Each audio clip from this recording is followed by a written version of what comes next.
पे देख लेना आ जाओ।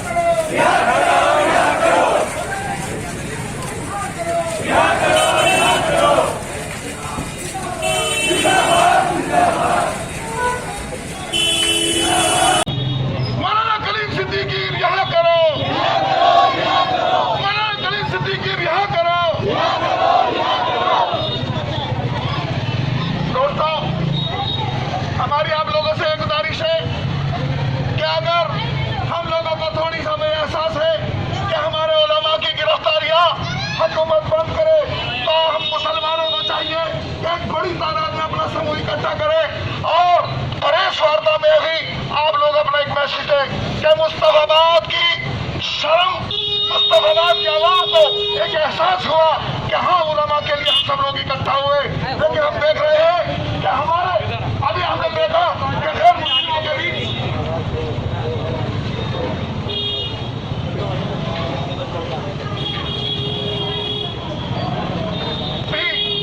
गैर मुस्लिमों में एक रेपिस्ट आदमी के लिए थाने पे हजारों लोग इकट्ठे हो जाते हैं। कोई गुनाहगार था, हुकूमत का भी गुनाहगार था और समाज का भी गुनाहगार था, लेकिन हमारे उलमा जो कसूर एक गिरफ्तारी हो जाती है, लेकिन हमारी कौम के बीच तो हमारे लोग को बिल्कुल एहसास नहीं हो रहा।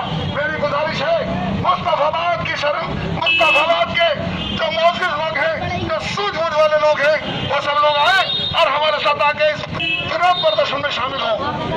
बच्चे साइड हो जाओ, बच्चे साइड हो जाओ। कलीम सिद्दीकी को रिहा करो, सिद्दीकी को रिहा करो, मौलाना कलीम सिद्दीकी को। दोस्तों, मौलाना कलीम सिद्दीकी साहब जो है एक ऐसी शख्सियत का नाम है, वो ऐसे अमन पसंद शहरी हैं, ऐसे दीनदार व्यक्ति हैं जिसकी जात से आज तक किसी भी व्यक्ति को परेशानी, कोई तकलीफ नहीं पहुंची है आज तक।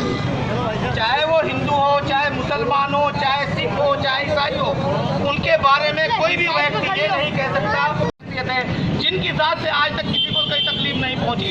उनको उनके ऊपर झूठा इल्जाम लगाया गया है कि वो धर्मांतरण कराते हैं जबरदस्ती। दोस्तों, एक बात बताइए, क्या कोई व्यक्ति किसी के मन को जबरदस्ती बदल सकता है? किसी के दिल को, किसी के विचार को जबरदस्ती बदल सकता है? तो इस्लाम एक विचार है, इस्लाम एक विचार है, विचार को जबरदस्ती नहीं बदला जा सकता। और वैसे भी मुसलमान होने के लिए दो चीजें शर्त हैं, इकरारुम बिल लिसानी व तस्दीकुम बिल क़ल्ब। जब तक इंसान अपने दिल से किसी चीज को स्वीकार नहीं करेगा, उस वक्त तक वो मुसलमान नहीं हो सकता। तो बताइए, हुकूमत, पुलिस ये कैसे इल्जाम लगा सकती है कि किसी का धर्मांतरण जबरदस्ती हो सकता है? नहीं। हम चलिए, अगर आप ये कहते हैं कि आप लोग धर्मांतरण कर रहे हैं, आप लोग अपने धर्म का प्रचार कर रहे हैं, पहली बात तो ये कि धर्म के प्रचार की हमारे संविधान ने हमें खुली छूट दी है, खुली इजाजत दी है। आर्टिकल 19, आर्टिकल 25 के तहत कोई भी व्यक्ति इस मुल्क में अपने पसंद के धर्म को पसंद कर सकता है, उसको प्रैक्टिस कर सकता है, उसको प्रचार कर सकता है। तो आपको भी अधिकार है, आप भी अपने धर्म का प्रचार करिए। आपको कौन रोक रहा है? आप मुसलमानों के बीच में आइए और अपने धर्म के भी बारे में बताइए, आप अपनी अच्छाइयों को गिनवाइए।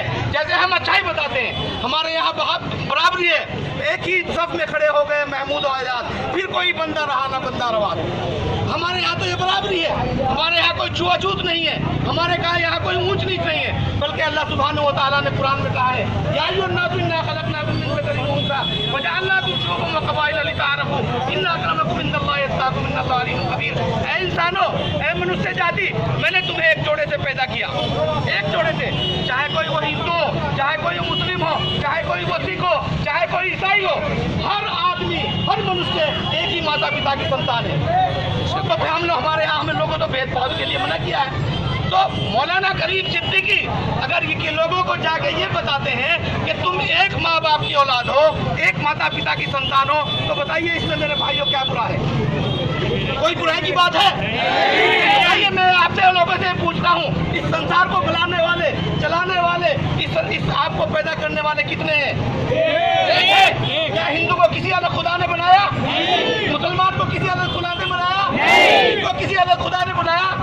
जब हमारा पैदा करने वाला एक, हमारा मालिक एक, हमारा अल्लाह एक, हमारा खुदा एक, हमारा ईश्वर एक, हमारा भगवान एक, हमारे माता पिता एक, भेदभाव कहाँ से पैदा हो गया? तो मौलाना कलीम सिद्दीकी इस मैसेज को तो हर